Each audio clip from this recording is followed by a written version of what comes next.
Greetings, GameCola faithful, and welcome to the GameCola podcast. This is podcast number 183, Reese's Puffs. Eat 'em up, eat 'em up, eat 'em up, beat 'em up, and I am your host and podcast commander, Joseph Martin, joined by... Hi, I'm, Count James. Yilla.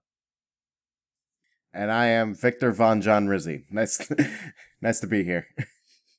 I feel like you lost the plot there a little bit with the like we went from cereal to like vampire cereal mascot, but taking out the chalk, which is like the part that makes it cereal, like the chocolate vampire. And then John just did a vampire. No. Mine was a scientist who made a monster, first of all. So we're even less with the... And that has always been my bit, throwing a wrench into your plans. There is like Frankenberry, right? Like you could have gone there and like mixed it up. Yeah, I could have. Anyway, this is a podcast. If you weren't aware, this is a podcast, the GameCola podcast specifically. Ooh. And you know what's a video game type? What? RP video game. I haven't heard of that RPVG, I think they call them. Yeah, neither have I, even though we talk about Pokemon on pretty much every podcast episode. I was not going to yet. So that's your fault. You've broken the seal, and so now any further Pokemon discussion is your fault, John. The reason I've been thinking about this is because we've had a very excellent playthrough going on the GCDotNet YouTube channel for the video game Dragon Quarrior. And for those of you who are confused by that, he means Dragon Quest 1, which was originally called Dragon Quarrior in the US. Exactly. Yep. But I can never remember which one is which, nor which one I should be referring to. So to hedge, I just go with Dragon Quarrior. Because Dragon West, no, that just sounds like a word. It doesn't sound like a portmanteau. If you're going to portmanteau, it's got to sound like a word that is a portmanteau. And Brancliff suggested Dragon Worriest, which is close to good, but it does still sound like worriest, like you're the worryingest person that exists, like you have a lot of anxiety.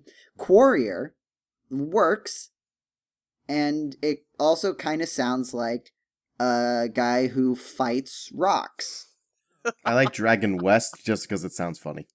Well, it's also not a West. It is very specifically an Eastern RPG. In fact, perhaps one of the defining video games that would separate that category when we had the schism between what people considered Western RPGs and Eastern RPGs. I would say Dragon Quarrior was one of the textbook examples of that original split. I mean, it's a Western RPG if you live in California. I don't know if that's how that works. It's definitely not. Like, even in a joke way, it's where the game is made. Not where it's all relative. It's a matter of perspective. Yes. It's west of... That's the joke. It's also... John, I don't know if you know this. I don't know if you're aware of this.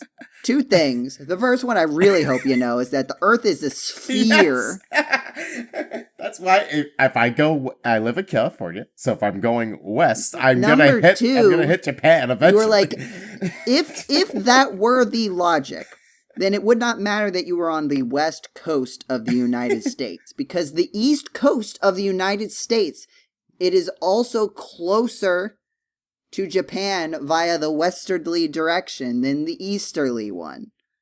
So you don't even have a unique perspective on this, even in your joke, metaphor, allegory land.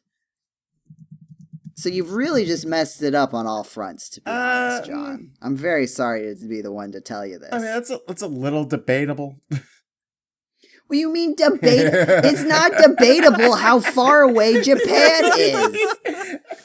Welcome to the GameCola That's a number. Cast. That's a number. Like, what do you mean debatable?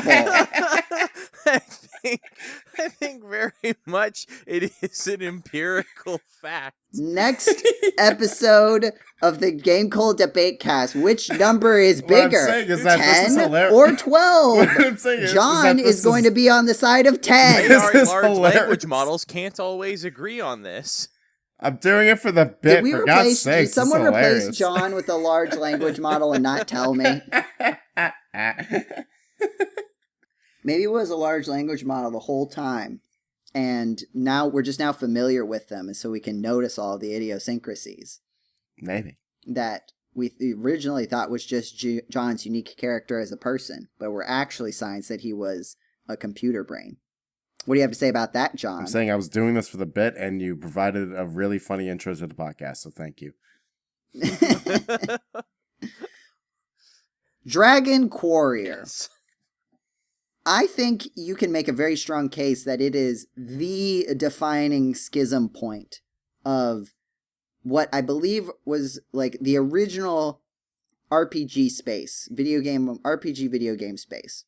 Very much, I feel like the poster child of the generation sort of before this was, and now I've forgotten the name, EverQuest. EverQuest? Oh yeah, I have that. I'm not familiar with that. This is like Apple II 19, like I think the first game was in like the 1980s, right? This was sort of this first translation. And there's also Wizardry, I think, which I don't know which ones were more popular. EverQuest just happens to be the one I've heard of. There's Ultima as well. Ultima was a pretty big one. Ultima. I think actually Ultima was probably what I was actually thinking. Yeah, because EverQuest, I was like, wait, that was an MMO. Like, in like the late 90s. So here's the thread.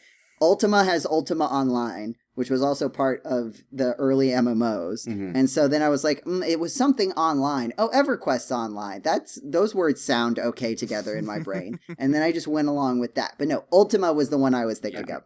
Sorry, excuse me. I'll leave it in just so that we know that John is not the only one who says wrong things. I'm actually curious which one came first. Hang on. Between what? Ultima was very early. Ultima. Or you mean Ultima Online? I'm between Ultima and Wizardry.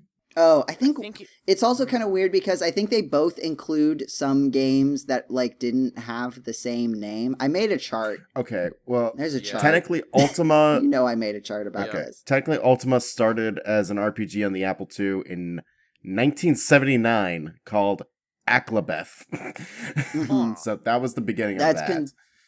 It's considered part of it, even though it wasn't a numbered entry. Yeah. I think there's a lot of like lore similarities. But even with that, Ultima 1 started in 1981? 1980.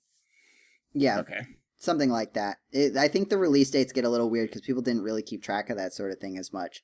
But while John is looking this up, right, there's a very clear like early 1980s where people are like trying to take games like Dungeons and Dragons and like make a computer version of them. Mm-hmm. And this is sort of the first era of video game RPGs. I think when I look this up, sometimes they're called like CRPGs. It's like computer RPGs. And then there's sort of like a schism where there's a lot of like game developers in Japan, primarily, are playing these games and are also getting into like tabletop ideas in general. And want to like basically bring that into their game market. And you see a couple of attempts of that. One we are surprisingly familiar with, Hydlide. Hydlide is a very transitionary. I think it's part of the transition, but I don't know how much of Hydlide and Super Hydlide like stuck, right? I think it's very emblematic of what the sources of inspiration were. Like, it's trying to be like this really weirdly realistic simulation of being a D&D guy. And I think the issue is kind of that it's too realistic and that it's not fun anymore. Mm-hmm. Also, I think you like randomly go to space in Hydlide, don't you? Or maybe in Super Hydlide, and that's also an Ultima. I know Ultima does it. I thought it also happens in Hydlide. I don't think it's it happens in Final Fantasy. I don't believe that's in Hydlide. I don't think there's anything space related in Hydlide at all. What about Super Hydlide? Are you counting that? No, I'm just counting the original game. I actually, believe it or not, okay. I have not watched Jetty's playthrough of Super Hydlide. I need someone to link me that because I've been trying to look into it because it has come up. It's a stream. Yeah. It was a stream. But it's Jetty has brought up a couple of things from that, and I've also just happened to be re-listening to GameCola podcast episodes where that is brought up as well. but I have not actually been able to find the original stream. Yeah, well, I'll send that to you. I'll post it in the It Discord. sounds horrendous, which I would expect. Like, I don't. Are It was fun. Are any of the Highlight games conventionally good? Because I know original Highlight is kind of not to my knowledge. Kind of yeah, not that frustrating. I've heard of. Virtual Highlight for the Sega Saturn is infamously bad. I know they sometimes run that in the awful block at Games Done Quick events, which is fun to watch. But this is why I think Dragon Quarrior should kind of holds the title, because if you look at the original Dragon Warrior, why don't I bring up my chart so that John doesn't have to look up things on Wikipedia? I do believe that Dragon Quest was effectively the first video game console RPG ever. I want to say that's... Yeah, because Wizardry and Ultima were on PC. Yeah, because previously, basically, Or all Apple II. RPGs were on PC because they were so complex and they required a lot of complex inputs, for performing various actions. And it was Dragon Quest that integrated this sort of menu system from, I think it was Chunsoft's one of their previous projects that they did, which was more like a visual novel type game. I think it was like the Serial Murders of Portopia or something like that. And they reused little bits and pieces of that design for the menu-driven system and applied it to a game like Ultima in order to simplify it so that you could actually play it on a console with effectively only two major face buttons. Right. Because you can't have a dedicated stairs button. Yeah. Well, and then you have a button to specifically open a coffin in... Yeah, what was that? Did we talk about that on the podcast No, before? I think it was in the... it was in the playthrough series on YouTube for Dragon Warrior. Yeah. I think Jetty that's what it was. I was thinking about, there's a coffin button that I remember someone talking about. Yeah, and so you found a chest. Yeah, You try to press O to open it, but that's only for opening coffins that you find. In order to open the chest, you have to press U to unlock them, I think. Mm-hmm. But, so, I feel like Dragon Quest and Dragon Warrior... Or, sorry, not Dragon Quest and Dragon Warrior. Those are the same video game. Dragon Quarrior and Final Fantasy are, the poster children of the early JRPG. Dragon Quest came first. Final Fantasy came a year later. Both, I don't know how much influence Final Fantasy took from Dragon Warrior. It definitely seems like there's some influence, kind of the setup and the castle and the princess but I don't know how much of that was actually in Ultima as well, right? But the very traditional, there is a princess stolen by a guy. You go find her in this world where you walk around.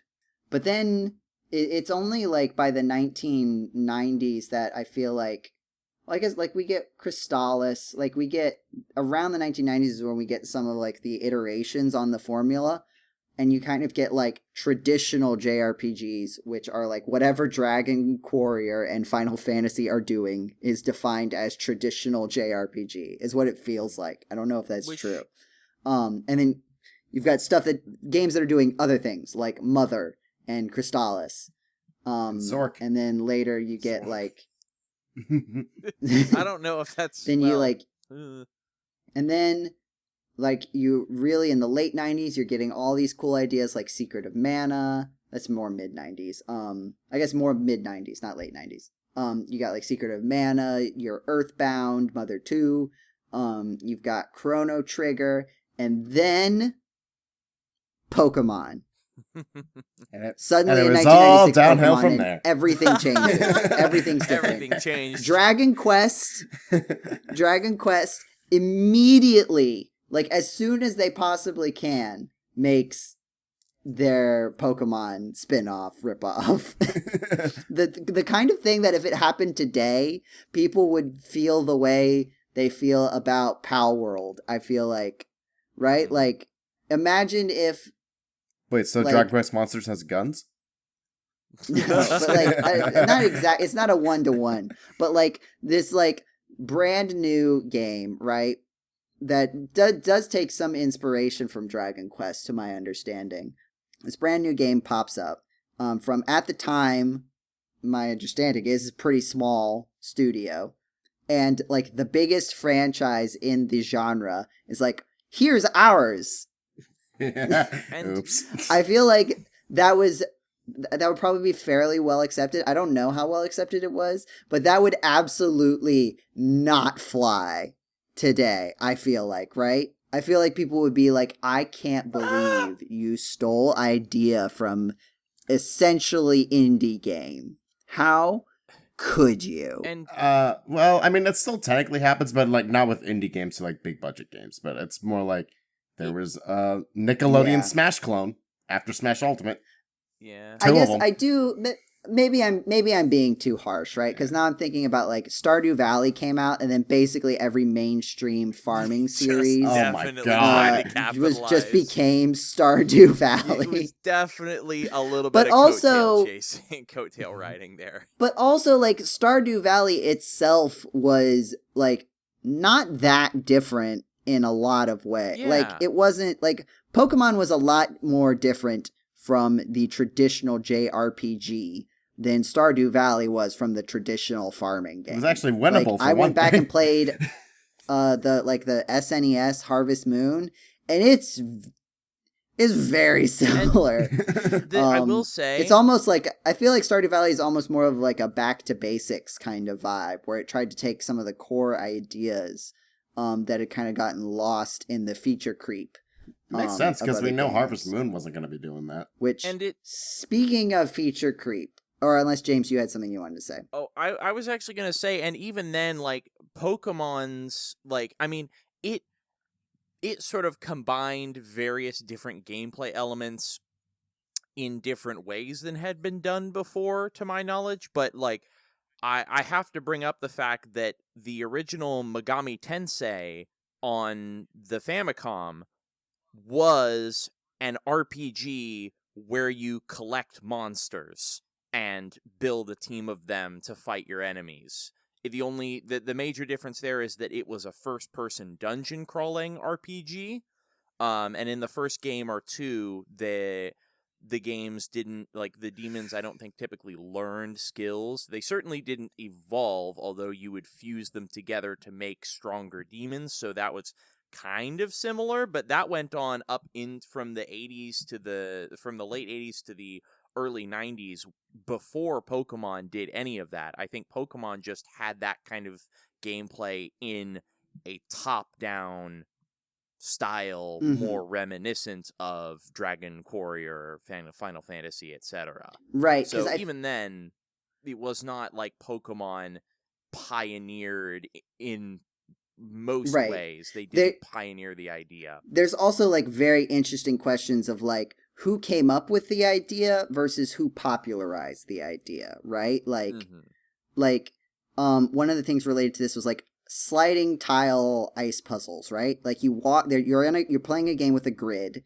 like system, like you can walk up, down, left, right in like square panels, right? And like you can walk from one square to the next square. It's not like a gradient or a continuous like thing. So you get to an area, a dungeon or something like that where it's ice, and when you press the button you slide until you hit a rock, and there's rocks spaced around, and you have to figure out how to run into the rocks correctly to get to your destination. You know the kind of puzzle I'm talking about? Oh yeah. So I don't think Pokemon came up with this idea. In fact, I'm almost sure it didn't. I've been having, it's kind of a hard thing to search for to see like what games might have had it before. But I imagine that Gold and Silver and subsequent games after that were a lot of people's first experience with that type of puzzle. And when you see it pop up in other places, right, you think, are they did the person who was like, hey, I'm going to put an ice puzzle in my game, you know, very small chance that they just came up with it on their own. And then you think, well, where did they get the idea from, right? Did they play Pokemon, and we're like, oh, I saw this in Pokemon, so that is what is influencing me to do this, versus like, or whatever the first game was, or I've seen it evolve into what it became in Pokemon. Right? Like, I feel like Dragon Quest might have done something like this. I hope you guys enjoying, by the way, me switching between Quest, Quarrior, and Warrior. Just throughout the podcast. Yep. This is NES, SNES Not all over again. Not confusing in the slightest. Yeah, well, I'm very confused. There's an ice cave in Dragon Quarrior 5, and I was like, oh, this must be it. But then I watched the person walking through the ice cave in the playthrough, and they're not sliding. So I'm like, well, that's not an ice puzzle. What are we doing here? I'm looking for an ice puzzle. Dragon Quest V also was not, like, that was... I think was it was Super 5. Nintendo. What year would that have been? I can tell you, I have it on my chart. Oh, good. Tell me. That was 1992 on the SNES. Was it really that early? I thought it was later than that. Yeah. It might have been, so it might have been 4 that I was looking at, because I feel like I was looking at an SNES, but I might have also been looking at a Game Boy Color remake or a port, or maybe a Game Boy port. I don't know, man. It's confusing. There's a lot of, hey, guys, there's a lot of JRPGs. I don't know if you know this. It kind of exploded in the late 80s, early 90s. It's almost like it was a very popular format. I'll buy it. Anyway, the release of Pokemon basically changes the JRPG landscape, I feel like. Mm-hmm. Everybody kind of, like, gets obsessed with the idea of monster collecting for a little bit. Like you said, like, Shin Megami Tensei, there may have been people who also played Shin Megami Tensei and connected those dots, but there's a lot of people who just saw Pokemon and like, we're going to do Pokemon. And they all tried. Oh, yeah. And definitely. Basically none of them survived the 90s in any practical. I mean, like, there's still series ongoing. I think Dragon Quest Monsters, like, does still release video games, but none of them even come close to Pokemon. In terms of impact. I was just about to bring that up. Yokai Watch was a big thing. Is what? Yokai Watch. Wasn't that a pretty big... I mean, that's a more modern series. Yes, that's more modern. I did think about that, and I was not really thinking about that time period, right? I'm talking about the people who saw, like, the original success of, like, 1996 Pokemon, and were like, that's going to be us now. Yep. Where Yokai Watch, I feel like, is a later iteration. There's been lots of attempts to kind of break into it. I think an interesting impact on this, and I'm kind of curious for you guys who've played some more RPG series, like, there's a difference between a genre where there's various series in the genre, and they're all kind of, like, building off of each other, and there's these, like, new ideas getting thrown into the mix each time, where they take, like, the best parts of each different team of developers' ideas. And then there's another kind of game, and maybe game genre even, where it's really just looking at itself. And I feel like Pokemon kind of cannibalized its own genre. And I'm not saying Pokemon doesn't draw any inspiration from any other sources past, like, the first couple games, but it definitely seems pretty dedicated to just being itself over and over again. Do you know what I mean? Does that make sense? I mean, Pokemon, we were talking about earlier, you said, is it a matter of it pioneered this thing or did it popularize it, such and such? And I think that, in essence, Pokemon just became so popular that it defined its own little niche out of the broader monster collecting RPG things that had been defined up to that point. And because it is so popular, just, like, objectively speaking, that its slice of the pie in terms of proportions of games, in the RPG genre that do this thing in terms of popularity and sales, that it effectively, it almost sort of absorbed the identity of that genre in a way.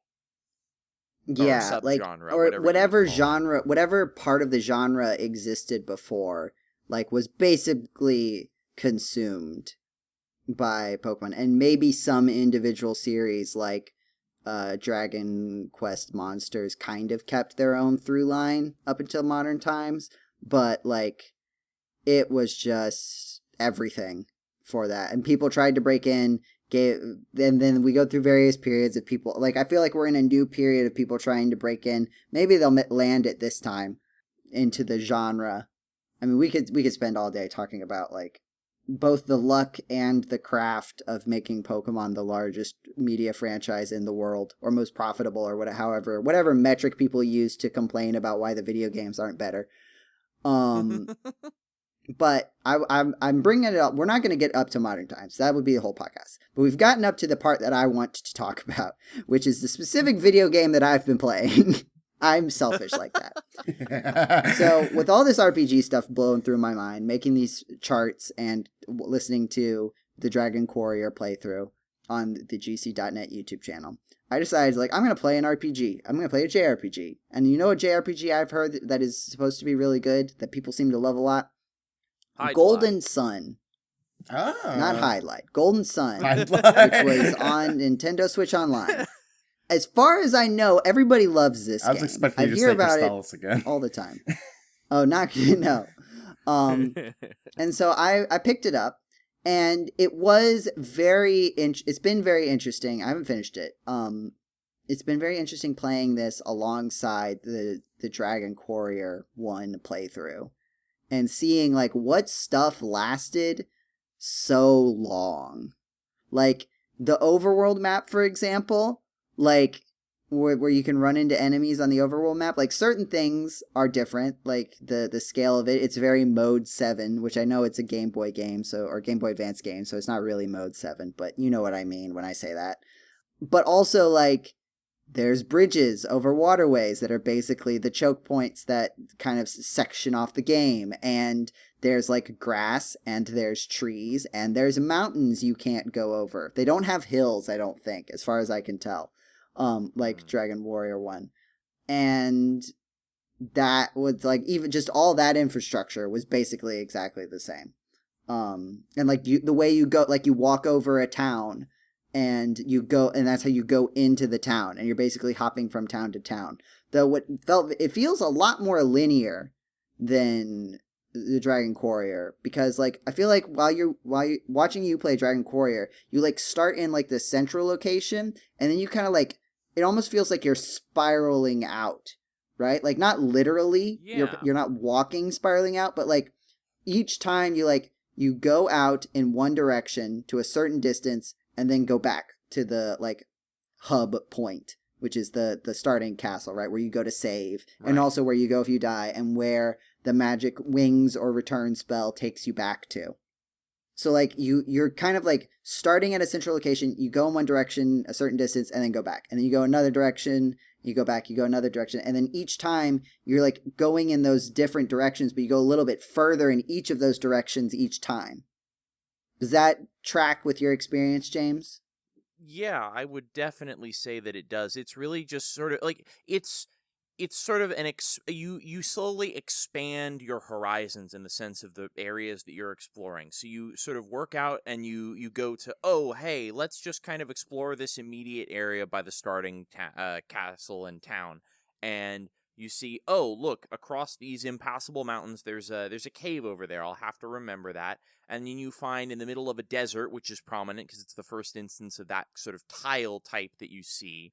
And then there's a cave there in the middle of that. Mm-hmm. And so that draws your eye. You might go into that, and they don't put any monsters in that cave. It's just dark, so you learn how to explore that at sort of a nice, easy difficulty. And then if you proceed a little bit further on the hearsay of various townspeople in the first town, you'll go up and to the west, and by the shoreline, you'll find your first sort of other town. And then so that's basically the general process, is that you slowly explore the world, fighting monsters, getting stronger, buying new gear, and hearing about other various places that you might be able to go to, even if it's just sort of vague ideas, and then gradually exploring the world further and further out from your sort of safe zone, and what I want to, like, waters, seeing what's out there. Yeah. What I want to say is, like, that safe zone is central, right? It's in, like, the center of where you go. Whereas, in the middle of the world. the way, and I don't know how this ends up being structured out, like for people who've played Golden Sun, I'm past the like first big like of the, I don't know how many lists of things you have to do, but like of the first list of things to do that they give you, I've done the first item on that list, and I have a full party of 4.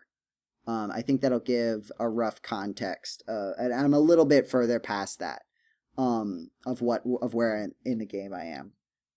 But I've like never played you're that game, so that means nothing to me. Yeah, I was trying to avoid. I don't even think explaining it would mean anything to you. Probably not. But because it's just very contextual to the game. But like you start in like this upper location, and then you're kind of just hopping from town to town, not like literally linearly. Like there's a lot of like looping around, but like in terms of like the literal path you take. But it's like very, I don't know, it's just kind of like you go from this place to this place, and then you go from this place to this place, and then maybe like you might branch up a path and then backtrack back down to like the main path as part of the critical path of the story. But like generally speaking, you're just like moving through the world as opposed to like starting in a central location, exploring. It doesn't feel like, and part of that means that like going back to places that you've already been before feels more like a chore to me. Maybe it'll be easier if there's a part that like lets you like travel between locations faster than just walking. But for the most part, it's just like, well, why would I go backwards? Because that would just take me even further from where I'm supposed to be going. So you're just kind of like moving forward. I don't know. Like, I feel like we talk a lot about like RPG mechanics, like the battles and stuff, but things like what to do in the overworld or in the or various sub-overworld states, right? Like you said, like one of the big differences between Shin Megami Tensei, early Shin Megami Tensei monster demon collecting and Pokemon is the way that you handle the outside of combat sections. Whereas I think there, like if you take about, I feel like there's, especially early on, there's 2 main styles of RPG. One I would call like dungeon crawler. And one I would call, and you can be on a gradient of this. And one that's like top-down overworld, right? Arcana, I think we played that with Jetty once. There was a stream of that, is like one of the latest dungeon crawler styles. It looks like the maze screensavers that are very like age contextual. Yeah. Where you're going through the brick walls. That's a dungeon crawler. That's what that looks like, if you're familiar with that specific cultural touch point. But like here's the thing about Pokemon too. Like one of the reasons the games feel so different, like the battles are basically identical, right? The battle structure, like there's different added mechanics, but it's basically built upon the same plumbing, right? And like there's a lot of stuff that's essentially exactly identical with some stuff added on top of it. But like the overworld of Pokemon games is completely different. It's not even like the same video game almost in that respect, right? Like the grid-based, like there were puzzles in the overworld that were like about movement and planning, right? Like, or like costs. Like, I think one of the things that keeps an overworld interesting, like when you're outside of battle, is to like have decisions to make and optimize, right? Like in Dragon Quarrior, you have all these things of like, okay, there's the different tile types, right? And you're deciding, do I want to take a path that is a fewer number of tiles but has a higher encounter rate, or do I want to take a path that takes longer to go around but has a lower encounter rate, right? Like you're kind of evaluating that live as you're walking around. It kind of keeps your brain engaged a little bit. In Pokemon, you have things like I think like one of the key decisions that they give you the opportunity to deal with is like they'll present you with, here's 2 paths. One has a trainer battle and one has tall grass, which is where the wild Pokemon can jump out and get you, right? It's like, which of these 2 options do you want to take? You know, very often, right? And you have the cost, right? Like wild Pokemon battle, there's only going to be 1 Pokemon. You can run away from it. If you're fast enough, you can maybe even catch something there. Trainer battle, that will permanently unlock this as a free section for you to walk by. But it's going to be more Pokemon, harder battle. you're probably going to take more damage even if you don't lose, and that's going to mean that you might have to backtrack to get healed instead of just continuing forward, right? Like, But those are the decisions that the game sets you up to make while you're in the overworld. And the trainer battles, I believe, also grant you more experience, and they give Yeah. you money with which you can buy more supplies and other stuff, Right. which kind of offsets that as well. Right, like there's all, like, it can depend on the game state, and even if it's like a fairly obvious choice, like, you're still being presented with a choice to make, and there's something going on there, right? And there's also things like the puzzles, like pushing the blocks, you like push the rocks around to like unlock certain paths, or like make certain decisions like that, or the ice puzzles that I mentioned, right, where you have to like figure out how to navigate a certain thing. Classic. I feel like the bad way of doing this is find the NPC to talk to. My least favorite overworld game. Mega Man Battle Network, modus operandi. And it's not necessarily bad in and of itself. Like, I have thought of like ways that it could be good, but like it has to be intentionally set up as a puzzle rather than a try everything until something works sort of thing. You know what I mean? Like, you have to be given information that you can use to narrow down your search. Yeah, right? especially when it's not like in Elder Scrolls, which does something really helpful, is that when you just look at a person and it like gives you their name like immediately, you don't even have to like meet them yet or whatnot. But if you're looking for a specific person, so that's a bit more helpful. But you still have to like walk up to them and be like, "Is this the person?" No, all right, moving on. And then you do that for like everyone else. And it's like things like, maybe, you know, if you talk to the wrong NPC,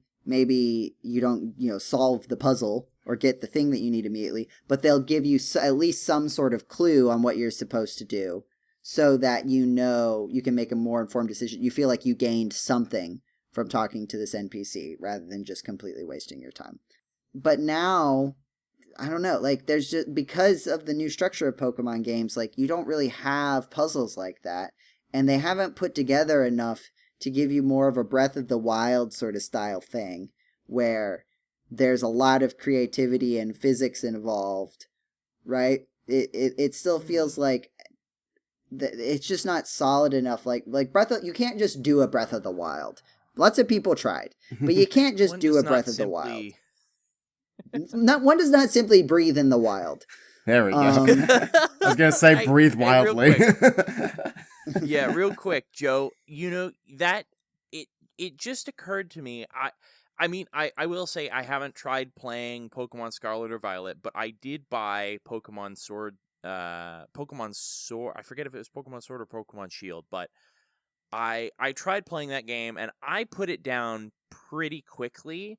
And I wonder if that, I mean, maybe, I might have put it down more quickly than I would have had time to engage in any sort of these overworld type puzzles or anything. But I definitely feel this notion that the modern last couple of Pokemon games have shifted a little bit in how you interact with the overworld.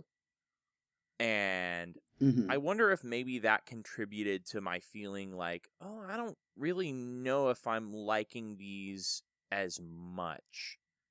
So I don't know. It's difficult to say because it's been a long time since I've played. I've played a new mainline Pokemon game. There's no ledges anymore. Ledges used to be fundamental to the Pokemon world. And they just, I don't think they were in Sword and Shield. You can't, because it's like open now. Also, don't they have a jump button now? I don't think so. Kinda.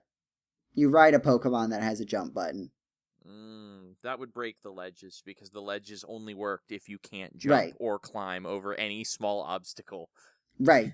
But yes, that is kind of silly. But like the whole thing was to like make going in one direction harder than going in the other direction, right? Like, it's easier to backtrack than it is to move forward, so that if you need to go back and heal, it's just a time sink instead of a I'm gonna have to fight my way back anyway sort of deal, right? Like, yeah, which balances that out better, because then you'd always just try to keep moving forward until you died, basically.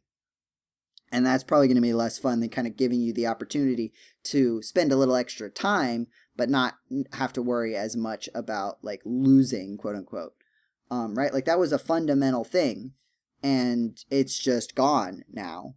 Pokemon's not the only like the thing that struggles with the overworld. Like Mega Man Battle Network also has struggled with this. Mega Man Battle Network is really carried by how fun its battles are, because the overworld is not fun. And that is why I've been struggling with 4. I gave up on 4 for a while, because I was like, I'm just not having fun with the overworld sections at all. And they kind of mess up the battle sections. But back to Golden Sun. You got, if either of you play Golden Sun? Nope. Mm-mm. Okay.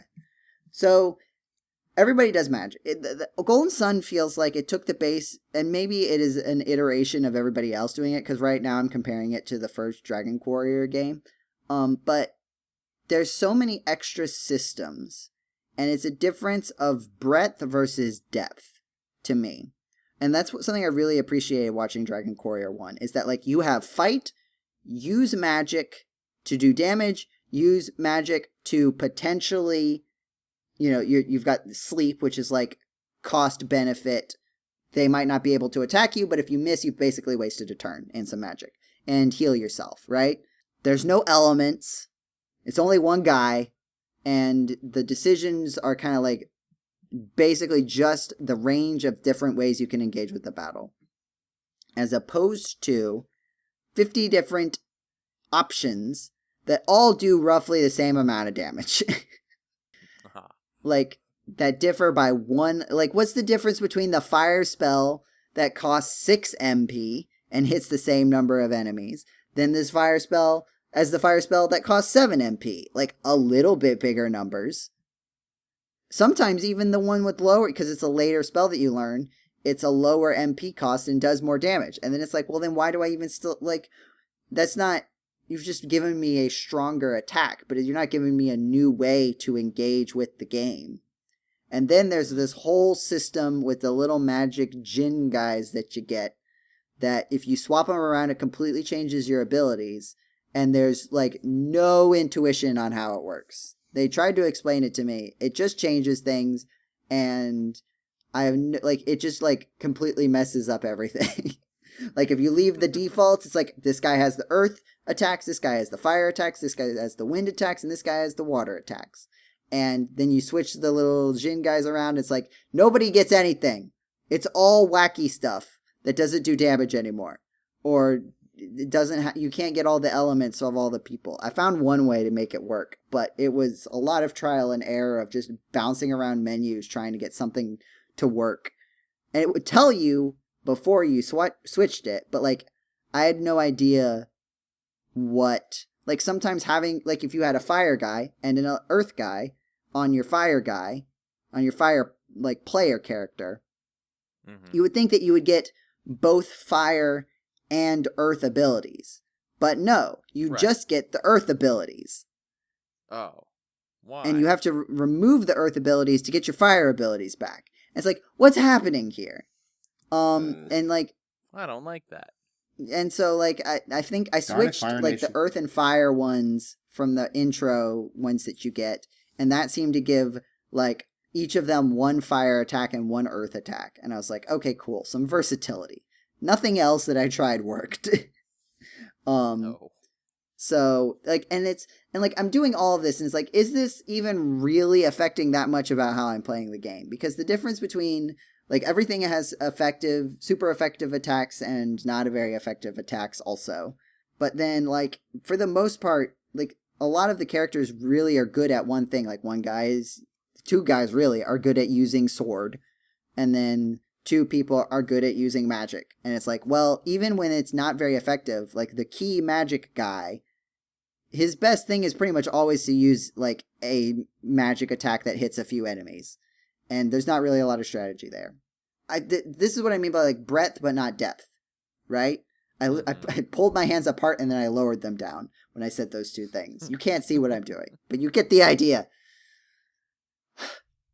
I've been thinking about this a lot, if you cannot tell. This podcast is just me ranting about all the RPG thoughts I've had over the past month. I'm sorry. I'm here but for it. It's just, I'm looking at Dragon Quarrior that you're playing, James, and it's like all of those different options do widely different things.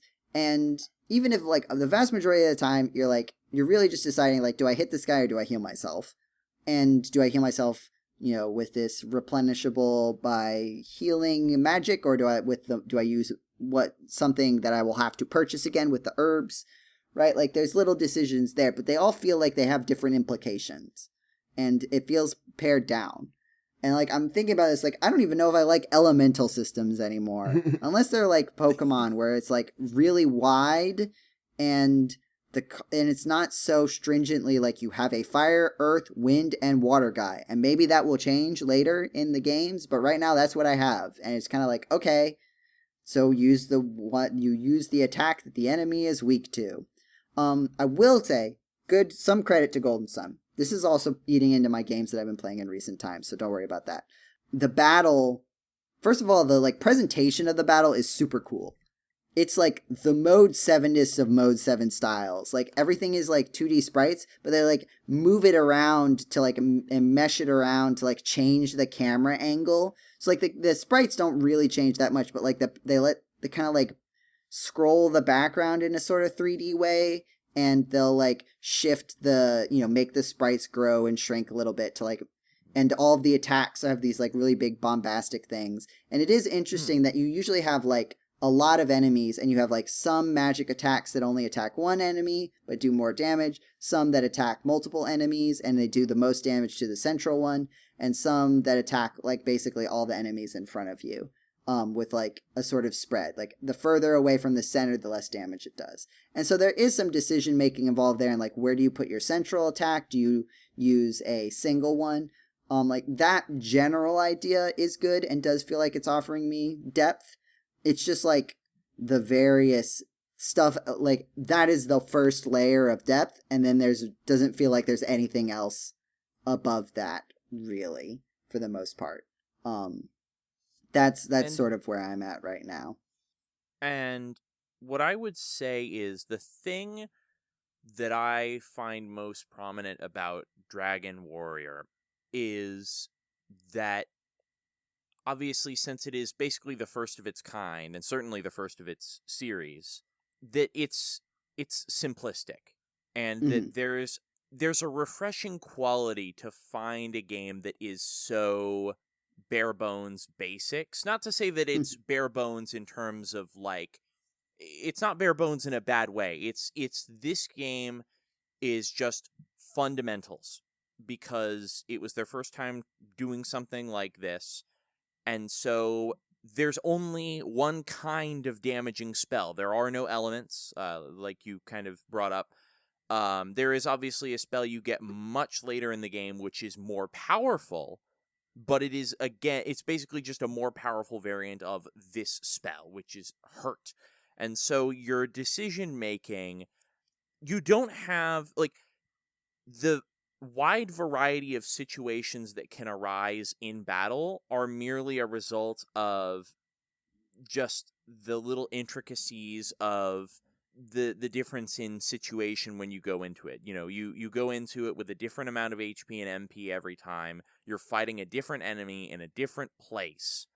And not to say that you fight a new enemy every time. There's very little variety in enemies, but you fight different enemies who have different stats.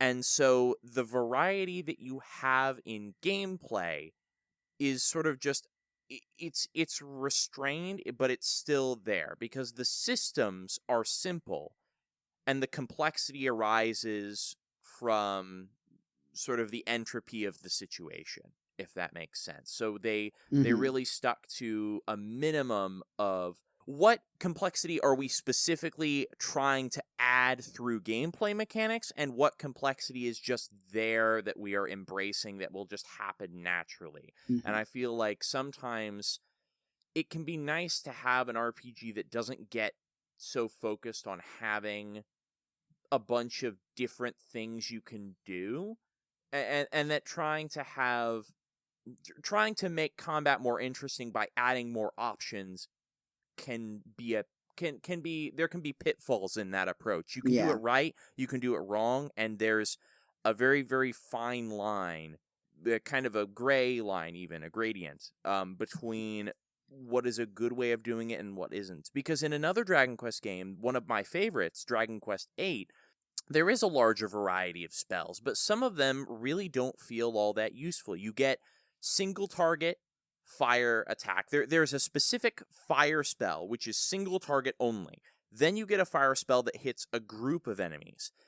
And then you get an ice spell that is single target, but its later stages, more powerful stages, hit a group of enemies.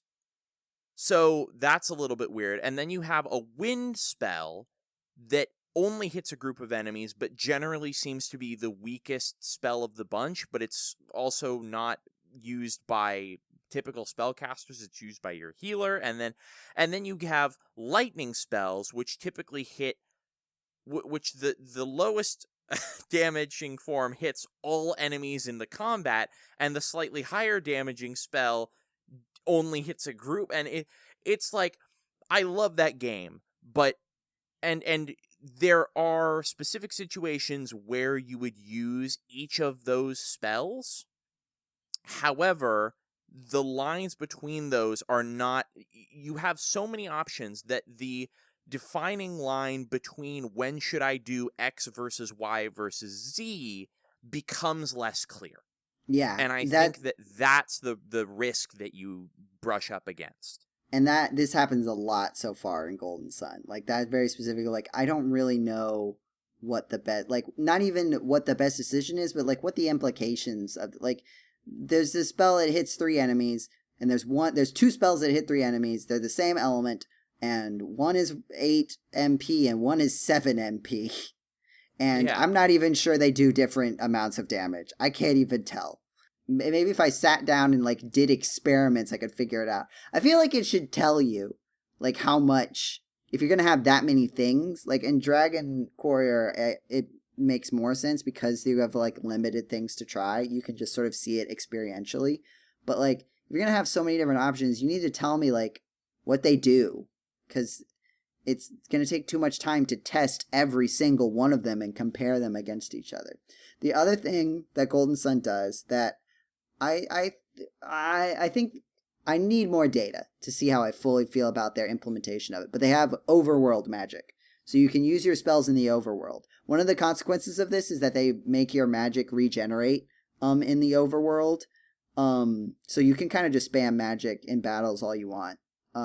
It does kind of seem like the game is structured like that. But it's because you could otherwise kind of get yourself stuck. Not fully stuck, but like kind of stuck in the overworld if you use your overworld magic and you need to use one particular spell to figure out where to go. I do appreciate, in some sense, like they'll give you ones where sometimes that can be sort of a pain because it's just like, oh, the puzzle is this is the tile where you use this kind of magic. So I'm going to use this kind of magic on the tile. And then you don't even know why you're doing it, but it's like, this is the tile where you use the magic. So I'm just going to do it now because, like, obviously it's going to be useful. But then there are one of the things I liked is that there was, I don't think this is too much of a spoiler. There's like a freeze icy type spell, right? And you get that for battle, but you can also use it in the overworld. And there's these little puddles of water that you can find. And you can use the freeze spell to like create a pillar that you can use. One of the other things that's very interesting about Golden Sun is that in the overworld, what's the name of the game? What's the name of the NES game? You're like on an island and you're like hopping over tiles. Star Tropics. Star Tropics. It feels Star Tropics sometimes because there's all these things about setting up 2 tile gap or 1 tile gaps that you jump over and like setting up pillars or tiles so that you can do these 1 tile jump gaps. That's a lot of the puzzles. Anyway, you're setting up a pillar.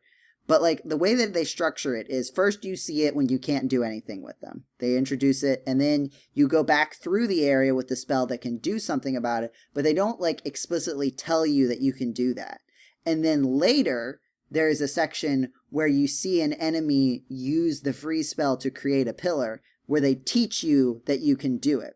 So I liked that structure because it gave you the opportunity to figure it out yourself in a situation where you didn't need to use it. And the benefit of that is that you get whatever special thing that you can unlock in the optional path earlier in the game. But then they'll still teach it to you later, and you can have that light bulb moment is, oh, I could have figured that out. But I don't feel like bad about it because it's clearly like something I could have put the dots together, but now the game is showing me so that I can use it for progression. I liked that structure of it. And there were a couple other opportunities where I did figure it out earlier. Some of it I feel like I could have missed because it relied on mixing the genie djinn things. And I just so happened to do it in a way that generated an overworld spell that let me solve a puzzle. The other half of this, though, is that, very early on, they introduce a mind-reading spell, which is basically just you get a second set of NPC dialogue. It's like, why did you put this at the beginning of the game? Or even in your game at all? Because now you have to write 2 lines of dialogue for every NPC, and it makes all the dialogue worse. It absolutely was too much, and the writing suffers because of it, because they had to write so much more. They had to basically double the text in the video game. I was like, I don't think this was a good idea, guys. For 2 puzzles so far that are just use mind read on the right person, I don't think it was worth it, guys. I think maybe we could have done this a different way. That would have been better. Anyway, I will probably have more to say on this video game, but that's all the RPG stuff that's been bubbling up inside me for so long. And I'm glad I could finally get it out on this podcast. So thank you for listening to my rant. Do you guys have anything you'd like to say about RPGs now that I've monopolized the entire podcast for the topic that I wanted to talk about? I thought you were about to just jokingly end the podcast. Thank you for listening too. I thought you were going to carry it all the way through. If you want to, we'll just end the podcast. I was like, what the hell? We'll just end the podcast. I was like, what the hell? I only said 5 jokes this whole time. John, I'm going to put it on you because James and I James got to talk about Dragon Quarrior a little bit and his Shin Megamis and his Tenseis. John, yes. What's your RPG vibe currently? Where are you at? My JRPG vibe is actually an action RPG, so deviating a little bit from your turn-based stuff. Crystallis. No, Kingdom Hearts. That is an RPG. Yeah, it was a very famous action RPG. It came out in 2002, so you might want to update your chart there, buddy old pal. It wasn't comprehensive yet. It doesn't go past, there's only one game past 2001 on it. Well, yeah, and there's still and I think it's World of Warcraft. Well, now there's 2. I was trying to figure out MMOs, which is a whole other rabbit hole that I don't want to get into right now. Yeah, but yeah, Kingdom Hearts. I've said it before in some podcasts where I've just been trying to go through the whole series and just finish the ones I haven't finished and whatnot, platinum the ones I really want to. And that's been going well. I just beat Kingdom Hearts Birth by Sleep, which was the original PSP game. And it's weird. Everyone praised... I feel like... Huh? Go ahead. That goes for most Kingdom Hearts games, but this one, it's specifically weird where it has, instead of the regular magic system like the other one, the mainline games have, this one has what's called the command system, where any special move or magic spell or item you use is you can just customize it into its own little menu icon, but you can called commands, and you can only have a certain amount of commands at a time. So it actually provides a decent layer of strategy to be okay, do I want to put the heal spell on this one? Is this fight going to be this tough? Etc. Do I want more magic for this one? Is this guy weak to fire, ice, or whatever? Also. Has this really cool system that I actually really like called melding commands. So you can take one command and merge it with another to make a new one. So say I have a sliding dash, and then I have blizzard as a spell, like in Final Fantasy. And if I merge those two together, I can do an ice dash. And it's little flourishes like that. I like that a lot. Yeah, it makes it very, very creative, and I actually had a lot of fun going through it. And other games adapted this, Dream Drop Distance adapted this one. I think, it was worked best in Recoded, which was the remake of a mobile game on the Nintendo DS. But Yeah, no, it was very fun, and the provide a lot of cool like little pieces, like little set pieces and whatnot, where you can like also merge them into like a big special attack called a shot luck or and whatnot, which you just hold it down. If you like hold it on an enemy long enough, it just unleashes this big super move, which was very fun. My problem with the game was my big problem with they have that in 3. Yes, don't they? they added it into 3, and it works great there. Okay, that's I was like, I think I know what that is. But my big problem though is the game is horribly balanced and like health and enemy strength wise, and especially with bosses, because as you would know, like when I discussed Kingdom Hearts in the previous podcast, the boss fights are my favorite part of this whole series. On this one, it's like absurdly nuts. Like I think, granted, I played it on Proud Mode, which is on hard. But, like, it's like the second to hardest difficulty, so I thought it would still be, like, okay. Like, I'd still be okay at it. I was not expecting to die during mob fights, like, all the time. And when I got to, like, main story bosses, not even the super bosses, I don't even think I want to fight them. But the main story bosses, I was on one of them for, like, maybe 2 hours, because you would just die so easily. And they don't even have that much health. It's not like in Kingdom Hearts 2, where it's like their health bars like expand, like take forever to go down because they're just so long. But Birth by Sleep's bosses are like, they're laughing at you. Like, they slap you in the face and they laugh at you. And every single command that you make and merge, it's like, they're all like, they were all previously used in other games, and there's some new ones. But the other games had this mechanic called second chance or whatnot, where no matter like how hard you got hit, you would always like go to 1 HP, so that would give you a chance to recover. And this one you have to make it, but I think you have to make it here, but you can't make it unless you do a really crappy mini game like called the Command Board, which is basically Kingdom Hearts version of Fortune Street. It was Wait, yeah, really? It's so weird. It's so weird. Like, I tried it once, and I'm like, okay, never again. I do not. It's like such a weird contrast, because like it's not the first time Kingdom Hearts has done this. Because like in the original games, there's like the gummy missions. It's like, oh, it's like a whole different genre of a mini game in this main game, which I get. But it's so weird that they made it like a Mario Party Fortune Street clone in this one. It's so weird and like such a contrast. And when you're done with it, you're like, did I just play a totally different video game for the past like hour or whatnot? It was, yeah, it's such a mixed bag. And the mini games in this one are not fun either. Like even the regular mini games, they control so weird. It feels so stiff and whatnot. Either way, this game's a really big mixed bag. But a shot luck. So are you actually a shot? Hey, I think that it's called shot lock, isn't it? Shot lock. I'm pretty sure. Yeah, I think that's okay. right. Because at first I thought you it was said like a shot shot luck, as in like a potluck. Yeah, I thought you said shot luck, like a as potluck in of your attacks that just kind of like just generally. Well, now I'm hungry. Attack with magic with all these different things. Now you're hungry for bullets.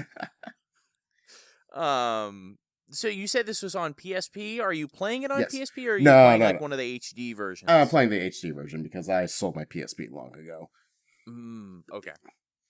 But yeah, it's in the big 1.5, 2.5 collection. It's on Steam. Yeah. Man, Yep, they really do PS4. numbers, huh? They made a joke at the start of Kingdom Hearts 3 that I thought was hilarious because they've been doing all these weird like things with numbers, and then so in Kingdom Hearts 3, as you leave sort of the prologue area, you After like the first your gummy level, ship jumps to like light speed, or like your gummy ship jumps to light speed or something. The screen onto the rest of your out. adventure. Yeah, and then and the screen fades out, and then it fades in a logo, Kingdom Hearts 2.9. I thought that was. Is there a part where it says Kingdom Hearts 3? Like it says it literally like 2 scenes later. Okay. Yeah. So it's like it's very clearly done as like a tongue-in-cheek joke at how ridiculous some of the names and numbers have been for the Dragon Quest. Dragon Quest with its weird numbers like 7. Yeah. One of them was called You're gonna Dragon make a game Quarrior for some 7? reason. Weird. Yeah. Using Roman numerals for some reason. Yeah. I think this is the other thing. Is like, who decided that we're doing Roman numerals for all of Well, this? then Kingdom You know what Hearts I mean? freaking has Roman numerals, but then it has decimal points. So it's like Roman numeral 2.8. And like where it's just 8, the Arabic number. And it's like, what are you doing? It's a travesty of numbering. And then, don't get me started on 358 over 2 days. 358 over 2 days. Even though it's 358 days over 2 characters. So I don't know why they put the days after the 2 for some reason in the official pronunciation. Oy. James. Yes. Do you have anything you'd like to say about RPGs or games you've been playing in recent times aside from Dragon Quarrior? Not really. I've mainly been playing the same games I have been since the previous podcast. Although I have started playing, I haven't started. I had started playing this during the previous podcast, but I hadn't mentioned it because I forgot. Ace Attorney Investigations 2 on the collection on Switch. Yeah, I've been playing the first one. It's my favorite RPG. Yeah, that's where I play the role as Miles Edgeworth. Yeah. I also love Super Mario Brothers. That's the RPG where you play the role of a plumber saving a princess. So really all games are role-playing games. And this is something that came up on the YouTube series, is that we were going, I feel like all what is an genres RPG? are kind of weird and nebulous. So I think it's more that this is a rabbit hole we absolutely cannot go down right now. But video games in particular are very bad at naming their genres. I feel This like is more true. than movies, and movies More is than already Kingdom kinda Hearts. squishy. But Oh my gosh, video games are like we have to stop doing naming video game genres after video games. We have to stop doing this. There was also I'm not gonna fight against the people who already do it for certain ones. Like, I feel like to an extent we've lost that battle, but we have to stop continuing to do that. Like making new problems like this. I blame Please, Metroidvania for starting this. Metroidvania, roguelikes, like Souls-like. stop. No more. We There can was keep also- those. I but can't remember the stop name of it, but there was a vertical scrolling space shooter game that was labeled on the box as role-playing game. In Japan, I think it was. I wish I could remember the name. I heard about it in Jeremy Parrish, I think, did a panel at some event that went on earlier in the year, talking about the original Dragon Warrior, as a matter of fact, but he was talking about how some games very much are like early role-playing games. A couple of them were just flat out lying. Like, we have no clue what on earth they were trying to convey by saying that they were RPGs, because by no definition at all are they RPGs. So, yeah, it's a problem, and apparently it always has been. Mm-hmm. And it always will be. So, your favorite RPG, Miles Edgeworth Simulator. Yes. That's because that's clearly my favorite RPG, as I have stated multiple times previously. Well, because it contains... What build are you playing this game? Contains various references to the best RPG of all time. Chess. Yes, that's true. It does. And you heard it here, folks. First, James he said, yes, it's true, to chess is the best RPG of all time. I also said yes to the fact to your It's joke more of a that strategy Miles game. Edgeworth Ace Attorney Investigations 2 is an RPG. Mm-hmm. With a lot of chess references. Yes. How are you enjoying the chess references, James? They are as plentiful as I remember. What's the breadth versus depth? The ratio. I would say that there is far more breadth than depth of chess references. Although, like, there is a very core gameplay mechanic, which is, like, again, it's really just chess aesthetic. I was gonna say, it's like that's about it. You're just picking dialogue trees, and it just so looks like chess. chess. The game is very covered in chess aesthetic and chess metaphor, and that's about as deep as it goes. Does anyone mention en passant? No. I want to say they do. I don't think they do. But at least not you in the can't version. because it's not true. I don't. I can't because I don't remember if it's true or not. What about I'm castling? not just lying. Castling? No. Yes, absolutely. No, I don't remember. At least not in the fan translation. Oh no! I definitely remember it from the fan translation, and I'm pretty sure it was in the official one. It was chapter 1. That's it. That's very broad. Yes. It's a long case. What about what about a fork? They talk about forks? I don't know what that is in chess terms. It's when you eat the pieces with a fork, James. Oh. It's pretty self-explanatory. I don't know how you didn't know this about chess. The part where you eat the pieces with a fork. I'm living no, for the part of the podcast where you Joe makes up. You chess attack terms. two pieces. You attack two pieces at once, and so your opponent has to pick which one to keep from getting captured. Or just let you pick one to attack. It basically is a situation where you're attacking two pieces, so you're guaranteed to capture at least one of them. It's a 7-10 split. That's quite the opposite. I don't even know. You have to pick one or the other. This is Western Japan all over again. James, I'm not going to let you go down this rabbit hole. We don't have enough time. Listen, I'm just saying that from the attacker's perspective, a fork sounds to me like a 7-10 split in bowling, because you have to pick one or the other thing. That would be the person getting attacked, not the attacker. What are you talking? Guys, What? Stop it with the... Now what I'm are you confused. doing? I've confused myself. Forget I said anything. It looks like we've out-chessed ourselves, ladies and gentlemen. All right, we have to stop talking about chess. Obviously, this is a problem. We never what else? started. What do you like and dislike about the video game Miles Edgeworth's Adventures in not Japan? Japanifornia. It's the writing is very, very excellent as always. The humor is very good. It's been honestly I will say I've had one instance so far that I've just been stumped as to what does the game want me to present for this particular piece of evidence. But aside from that, it's been relatively smooth sailing. Because I did play the fan translation many years ago, but it's been so long that I've actually generally forgotten the actual plot and the answers to the questions. So it's been a lot of fun.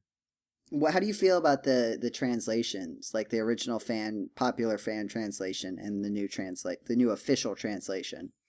Oh, see, I there's definitely certain lines that I remember from the fan translation. I don't remember the exact details of everything, but especially the first case, I could see little differences here and there. A lot of phrasing, etc. was changed. Like the mentioning of castling. Specifically, I recalled the original phrasing and found that they had phrased it very differently, but still used that term. But for the most part, it's really hard for me to directly compare the two because I just don't have a strong enough memory of the original fan translation to comment on it compared to this translation. And generally speaking, this new official translation feels great. I'm very pleased with it. I saw some comparison photos a bit ago, with comparing the old one to the new one. And from what I can tell, it seems like the new translation is less wordy than the original. The original, some lines seemed like a direct translation rather than a localization, if that makes sense. But But it's like I don't know. It's like they rephrased it where at some points I was like, was that necessary to rephrase? Does that really do much? And other ones I'm like, oh yeah, that fits the character better. And so on and so forth. We should force Jetty to do another translation comparison video. That's what I'm hearing from you guys. Yeah. Ooh, that might take a while though, because there's a lot of dialogue. Well, I mean, he's got time. I mean, like... he has nothing important that he's working on right now at this very moment. Absolutely. Mm-mm. And there's no sarcasm in my voice, or irony, or dramatic irony. I guess it's only dramatic if you know that what I'm doing and what I'm talking about. Otherwise, it's a mystery, I guess. I don't know how that works. It's a mystery. I think it's the end of the podcast. Yeah, I think you're right. I think this podcast was literally games we played in recent times that just happened to be RPGs or not. Well, we talked a lot about RPGs in general. Yeah, all right, real quick. No elaboration. Favorite thing about RPGs and least favorite thing about RPGs? My favorite thing is that RPGs can be anything that you believe them to be. Least favorite thing, turn-based battles suck. Wow. I've been personally attacked. Well, my mother was a turn-based battle. I discussed this on the podcast before. This is nothing new. Your mother was a turn-based battle system, and your father smelled of elderberry. There's a reference.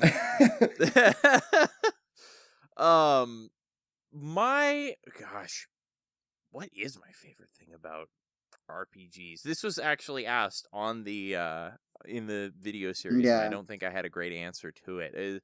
I think just gameplay is my favorite thing about RPGs, because I feel like there's a surprising variety if you really look at games whose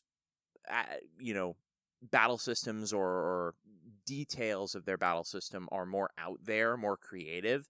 There's some really fascinating things that people try to do with RPG systems.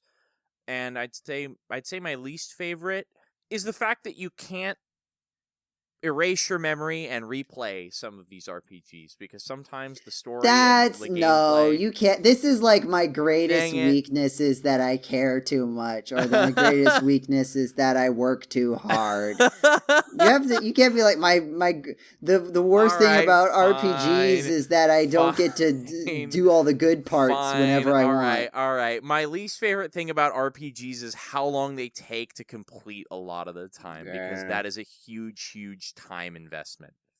Yeah, that's more reasonable, James. Thank you for playing with the bit.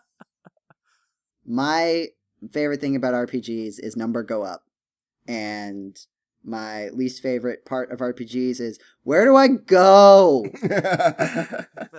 What do I do? Who am I? RPGs are the worst at where do I go. I feel like where they'll just be like, here's the world, bye, and it's not like they're not breathing in the wild where like, oh, any direction is a good direction, you can do anything. It's like, no, there's stuff you're supposed to do. Maybe there's a little bit of an order you can mix it up in, but there's almost always stuff you're supposed to do. And if you get lost and you don't figure out the thing you're supposed to do, you are out of luck and you're just wandering, and it's like, cool. Time to explore literally the entire planet accessible to me to find the NPC that I'm supposed to talk to continue the story. But, on the other hand, number go up. Number do go up. Speaking of numbers going up, subscribe to GC.net today. Mm-hmm. Make our number go up. That's all I want in life. I'm not in it for the money. I'm not in it for the prestige. I'm not even in it for the artistic merit of it all. I just want number go up. You assume we have artistic merit to begin with. Wow. There's art, John. You're just throwing shade at me this podcast, aren't I'm you? not going to take criticism from someone who doesn't know where Japan is. I said me included. As someone who sat in silence for a good majority of this podcast. That was your own decision. You could have said things about RPGs. We definitely did not at all overwhelm the conversation with impassioned discussion of our own thoughts of RPGs. John, it's art, right? Because podcasts are like jazz. They're about the things John doesn't say. Does this reference land? The notes you don't play? Jazz is about the notes you don't play. That's a thing that people say. Not John, obviously, because of the aforementioned jazz stylings, where it is about the things that John does not say. This is just like the pawn shop all over again. And John said he was going to the pawn shop, and I was like, why are you buying a chessboard? And nobody got it. Nobody got it, podcast listeners.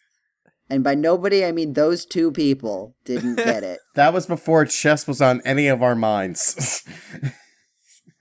James was literally playing Miles Edgeworth's chess dating simulator. This was an hour before This was an hour before he even started talking about that game. I haven't but he had played the video game like a week and a half, Joe.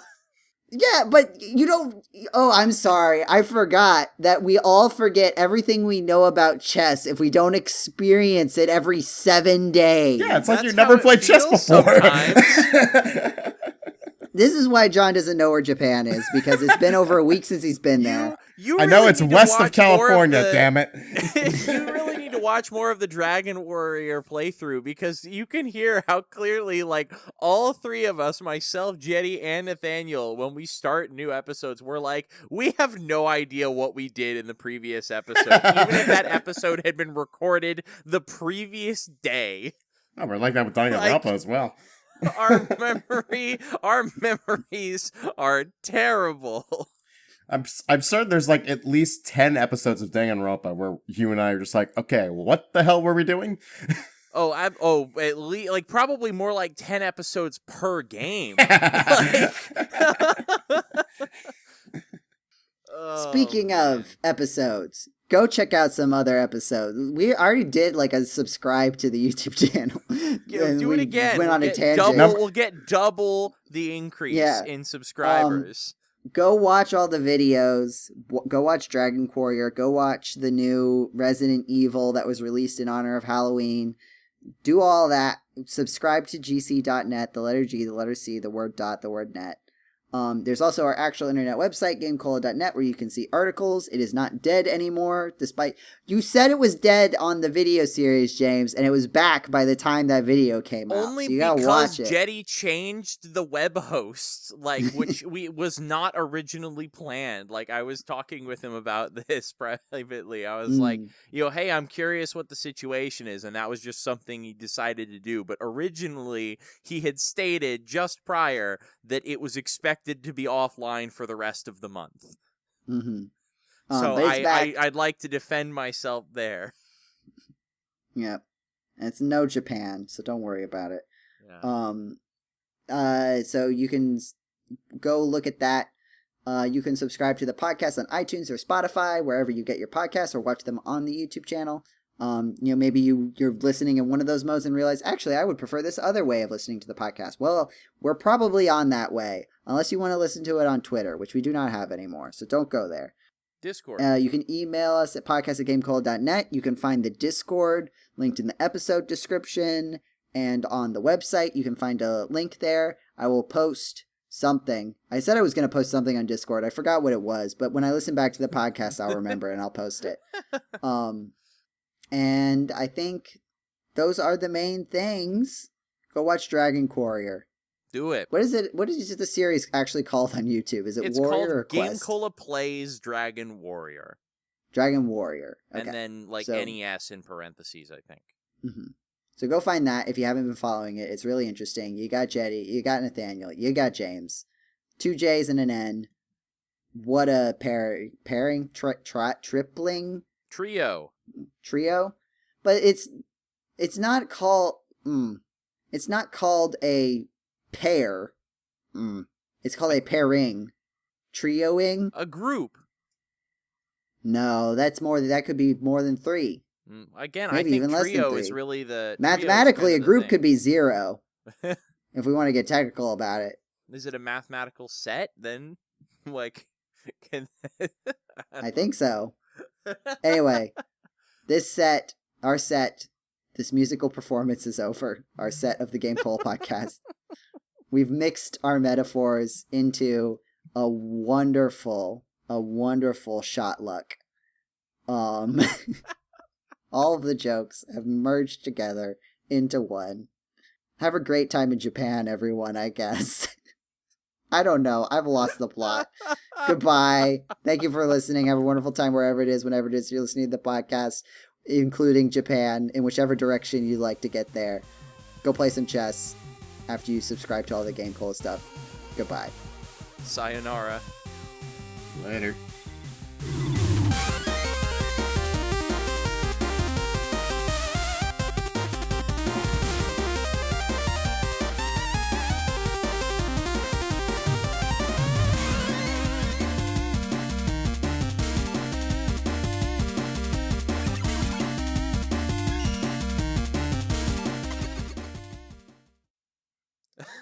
John, you need an ending joke. Is John alive? Did John die? Chess you later. Chess you later? Chess you later? John. What word is chess replacing? Presumably see you later? Like... No, John, defend yourself. What word is chess replacing? It's nonsense. Chess you later. That's my humor. It's nonsense. What more do you want? It's chaos and nonsense. Also, Joe, I also do have a question. See you later, television station. What? See chess later. After a while, Shin Megami Tensei.